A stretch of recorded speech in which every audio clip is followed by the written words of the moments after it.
Muito tem se falado a respeito de pesquisas científicas, ética em pesquisa, e é sobre um exemplo errado disso que a gente vai falar hoje, sobre o caso de Tuskegee. Como que uma pesquisa científica se tornou referência naquilo que não se deve fazer do ponto de vista ético, de boas práticas e de direitos humanos. Se você quer saber todos os detalhes sobre esse caso, vamos conferir no vídeo de hoje.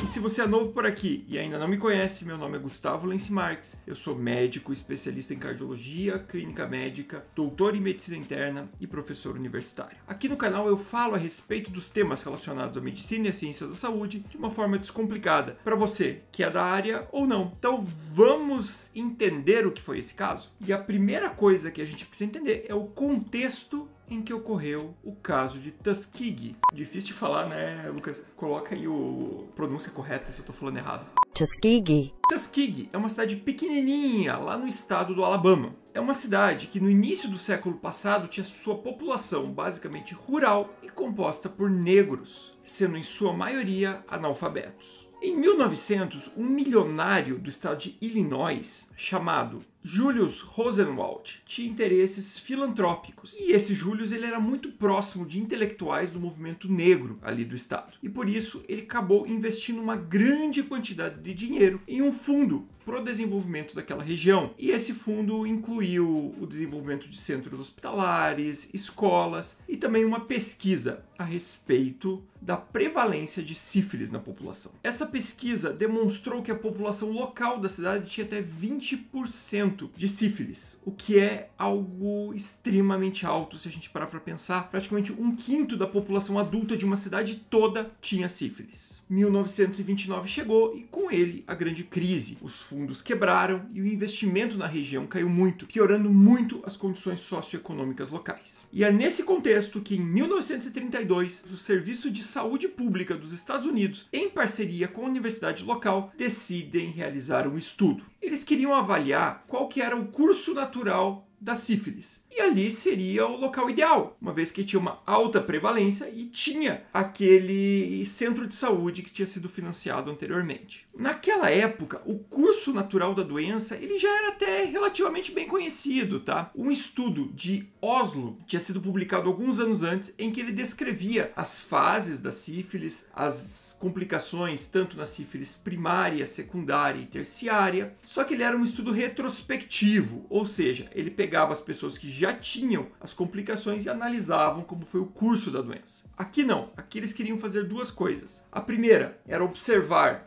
do momento do diagnóstico como que a doença se comportava e também eles tinham a crença que a doença tinha uma forma diferente de manifestação na população negra. Por isso, eles resolveram desenhar esse estudo. Os dados originais da pesquisa, eles não são amplamente acessíveis. Então, muito do que eu vou falar daqui para frente se baseia em registros históricos, livros sobre o tema. Então, dessa forma, com o objetivo de tentar saber como a sífilis se comportava na população negra, eles recrutaram 600 homens da região, sendo que desses 399 eram portadores de sífilis e 201 eram o chamado grupo controle. Então eles comparariam os pacientes com sífilis, como que eles se desenvolveriam em relação a pacientes sem sífilis. Bom, aí você pode estar se pensando, bom, tudo bem, né, Gustavo? Eles queriam entender melhor a doença, já que os outros estudos eram retrospectivos, um estudo prospectivo pode ser melhor, pode analisar o tempo, pode ajudar a contribuir mais. Perfeito, realmente isso poderia ser benéfico. Mas aqui começam alguns dilemas éticos.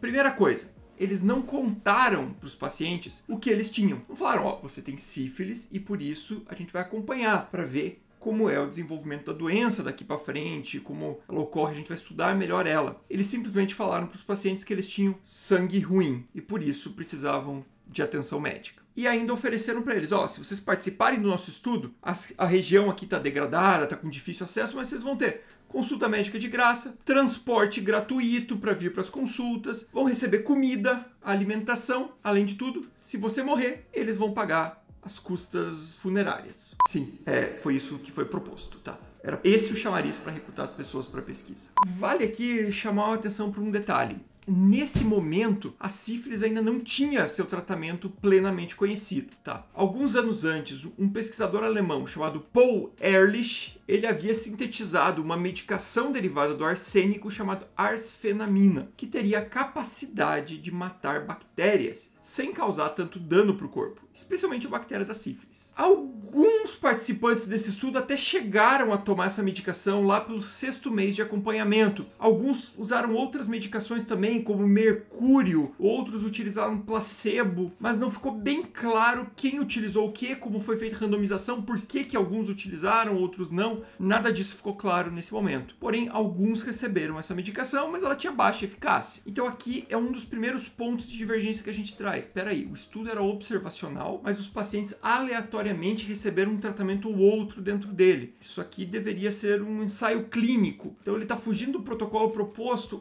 O que aconteceu aqui? Isso realmente não fica claro, como eu falei. E enquanto conduziam o estudo, eles estavam tendo muita dificuldade com uma coisa. Eles faziam punção lombar. Lucas, coloca aí na tela o que é uma punção lombar para quem não conhece.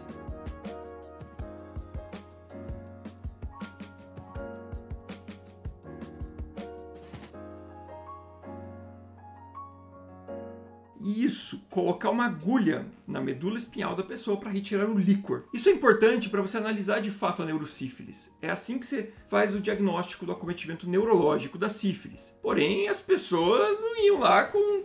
Imagina você, ó, tô aqui, não sei por que eu tô aqui, eu tenho sangue ruim, vão lá, vão cutucar minha espinha e vão tirar líquido de mim. O procedimento doloroso. Estavam com dificuldade para convencer as pessoas. Então o que eles fizeram? Fizeram uma carta para todos os participantes. E nessa carta eles escreviam o seguinte: essa é a sua última chance. Venha até o serviço para receber um tratamento especial e gratuito para a sua doença. Ou seja, utilizou um método nada ortodoxo para atrair os pacientes para o estudo. Bom, em 1934, 2 anos depois do início do estudo, foram publicados os resultados preliminares descrevendo essa progressão da doença. Em 1936, os resultados finais. E aí a gente pensa, beleza, o estudo acabou então, né? Então chegamos em 1943. O estudo já está esquecido e surge uma medicação no mercado que agora trata facilmente a sífilis, que é a penicilina. Por sinal, a penicilina é a medicação utilizada até os dias de hoje no protocolo da sífilis, e ela pode tratar a sífilis em todas as suas fases. Na primeira fase, que é aquela com a lesão genital. Na segunda fase, que é as lesões cutâneas características, que a gente chama de sífilis secundária, e até mesmo na fase avançada, que seria a sífilis terciária, com acometimento do aparelho cardiocirculatório ou do sistema nervoso central. A penicilina, então, basicamente, desde 1943, ela trata a sífilis perfeitamente. Deu numa fase inicial,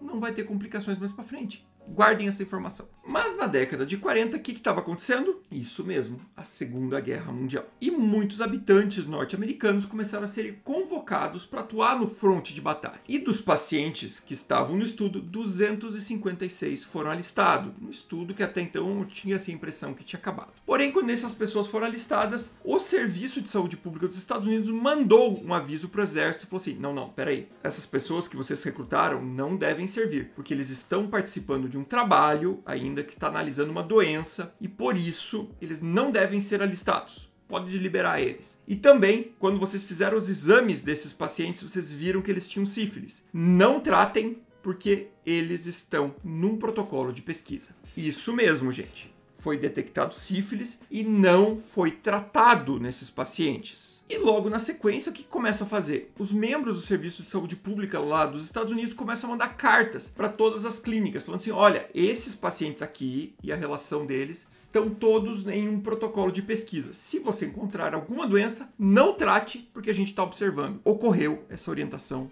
formal. Então chegamos no fim da Segunda Guerra Mundial e nesse momento ficou conhecida publicamente todas as atrocidades que os nazistas fizeram. Em 1947 ocorre o julgamento em Nuremberg, onde sai o Código de Nuremberg, que é o código que dita como se deve fazer prática em pesquisa. Ele tem 10 itens, tá? Se vocês quiserem, até num vídeo futuro, eu posso falar sobre o Código de Nuremberg aqui. Se você gosta, escreve embaixo, tá? E relembrando sempre, deixa o like, que a gente ainda tem muita história para contar aqui. Bom, em um dos itens do Código de Nuremberg, ele fala o seguinte: o participante da pesquisa tem que ter consentido com a sua participação em termos claros, ou seja, ele tem que saber claramente, item por item, o que está sendo realizado o estudo. O que a gente vê que já foi rompido lá no início, quando não contaram nem que doença eles tinham. Também que o paciente, a hora que ele desejar, ele pode sair da pesquisa. Ninguém é obrigado a ficar numa pesquisa. Então, fazer pesquisa em pessoas que não consentiram é infração de direito humano, tá certo? E também o Código de Nuremberg falava o seguinte no seu 10º item, que se em algum momento da pesquisa houver algo que cause dano para o sujeito, a pesquisa deve ser interrompida, e se tiver algo para tratar, você deve fazer tudo para minimizar o dano. Isso não foi feito, veja. Em 43 já se sabia como tratar. Os protocolos já diziam que tinha que dar penicilina. E o que o pesquisador fez? Proibiu o tratamento. Falou, não trate. Alguns anos depois, analisando isso, um médico faz as primeiras críticas públicas a esse estudo, alertando a comunidade científica. Ele era um professor do Colégio Médico da Virgínia, chamado Count Gibson. Porém, não foi dado muita bola. Em 1966, um pesquisador de doenças infecciosas estava muito incomodado com isso. Ele se chamava Peter Buxton. E ele enviou uma carta ao CDC, que era quem controlava essa pesquisa, perguntando: e aí, como é que é isso? Vocês não vão parar o estudo? Tem gente com sífilis aí, tem forma de tratar, vocês não vão parar? Esse estudo aí de vocês é imoral e é antiético, tá ferindo o Código de Nuremberg, vocês têm que parar. E qual foi a resposta que o CDC deu para ele? Foi que o estudo estava previsto para ser concluído apenas quando todos os participantes já tivessem morrido, porque uma parte do estudo envolvia a necrópsia do corpo dessas pessoas, para entender bem a sífilis. Então, após muito debate, sem obter sucesso, o que o Buxton fez? Procurou a mídia. E em 1972, sai a primeira manchete expondo o absurdo que estava acontecendo. Primeiro, no jornal menor chamado Washington Star, e no dia seguinte, na capa do New York Times, que está aparecendo aqui na tela. Então, logo depois dessa divulgação, o Senado norte-americano convocou uma investigação, chamou as pessoas para serem ouvidas, entendeu o que estava acontecendo, e a conclusão foi que o estudo era antiético e não deveria estar continuando, ordenando que ele fosse interrompido naquele momento e que as pessoas fossem tratadas. Veja que isso aconteceu 40 anos depois do início do estudo. Então, em 1974, o governo americano, por meio de um acordo, decidiu pagar 10 milhões para as vítimas desse caso e também para os seus familiares, além de ser obrigado a dar gratuitamente para todos os envolvidos, ou seja, os participantes e os seus familiares que adquiriram a doença, uma vez que eles não tinham sido tratados, de forma gratuita. E foi somente em 1997, 45 anos depois do início do estudo, foi então que o Bill Clinton realizou uma cerimônia em homenagem a todas essas pessoas, da qual estiveram presentes apenas 5 de todos os participantes do estudo. Vale lembrar que naquele momento apenas 8 estavam vivos. E essa história foi um dos capítulos mais tristes da pesquisa médica, por causa de uma má condução de um estudo imoral e antiético. 28 pessoas morreram por causas diretamente relacionadas à sífilis. 100 pessoas morreram em decorrência das complicações secundárias da sífilis. 40 esposas foram infectadas e 26 crianças nasceram com sífilis congênita, uma condição que leva a graves malformações. E tudo isso poderia ter sido prevenido se os pesquisadores que sabiam que aquelas pessoas tinham a doença, se tivessem recebido algumas doses de penicilina. Até hoje, isso aqui é um exemplo negativo de como se fazer pesquisa, uma violação dos direitos humanos e também uma agressão à comunidade negra dos Estados Unidos. Aprender um pouquinho mais a respeito da história da medicina, mesmo que o seu lado obscuro, inclusive outra faceta desse lado eu já tinha comentado lá no vídeo da Talidomida. Não esquece de compartilhar esse vídeo com pessoas que possam gostar do assunto, comentar aqui a opinião de vocês e deixar o like. Obrigado e até o próximo vídeo. Porra, olha só, hein, cara. É absurdo quando você começa a estudar isso aqui, cara. É absurdo. Eu não consigo entender. É absurdo como isso foi conduzido. E os caras eram avisados e continuavam.